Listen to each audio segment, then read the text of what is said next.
High বন্ধুরা, আশা করি সবাই ভালো আছেন। আজকে আমি আইছি বরপেটা সত্র দেখতে। দেখেন অনেক দারুণ লাগছে গেটটা, সত্রর গেটটা দেখেন কি দারুণ। এখন আমরা আসলাম ভিতরের দিকে। এখন দেখেন গোসাইটা কি বলছে, খুব ভালো লাগছে ভিতরে আইসে। এখন আমরা ভিতরের দিকে যাইতাছি। দেখেন ওই মন্দিরটা কি সুন্দর। এখানে আসামের ভিতরে 1 নম্বর হোলি হয়। হোলির টাইমে আসবেন আপনারা দেখতে, এখানে অনেক মজা হয়। দেখেন আমার লগে বন্ধু আছে সুজন, দেখেন আমার প্রিয় বন্ধু। দেখেন এই ঝাড়ু দিতাছে, এখানে খুড়া ঝাড়ু দিতাছে। দেখেন ভিতরের দৃশ্যটা অনেক সুন্দর, গাছগুলা দেখেন কি দারুণ লাগছে। এটা হলো মন্দির। দেখেন ভিতরে অনেক কিছু আছে, আপনাকে দেখাবো আজকে এই ব্লগে। দেখেন বহুত ভালো লাগছে বস্তুটা। দেখেন এখানে প্রত্যেক বছরে হোলির টাইমে আমি আসি, অনেক ভালো লাগে আইসে।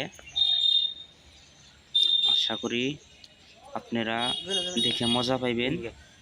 দেখেন এটা একটা মন্দির। হ্যাঁ দেখেন এখন আমরা যাইব ওই পিছন দিকে, মানে একটা পুকুর আছে, পুকুরের মাঝে দেখবেন একটা মজার বস্তু। ওই দেখেন কি দারুণ লাগছে, পুকুরটা অনেক সুন্দর। এই দেখেন বহুত ভালো লাগছে বস্তুটা দেখে। আপনারা আসবেন এখানে হোলির টাইমে, অনেক মজা হয় হোলির টাইমে। এখন আমরা প্রসাব গারলই এখানে, মানে এখানে দেখেন মানুষগুলা দেখতে আইছে।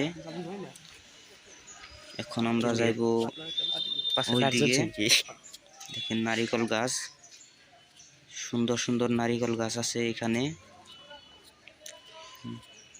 দেখেন ওইটা মন্দির, মানে ভিতরে অনেক কিছু আছে। এই দেখেন হাঁসগুলা কি সুন্দর লাগছে, রাজহাঁস দেখেন কি সুন্দর। এইগুলা ওই খাঁচার ভিতরে থাকে, ওই ঘরের ভিতরে, মানে ওই তলে একটা রুম আছে, ওই রুমের দিকে থাকে। দেখেন কি সুন্দর লাগছে। ওইখানে পূজা করতেছে, আমাদের লগে আসে মামিরা। এই দেখেন আমাদের মামি, এটা মামি আসছে আর ও বেঙ্গল থেকে আসছে, কতটি শাখায় আসছে আমাদের সাথে। আজকের ব্লগটা এই পর্যন্তই।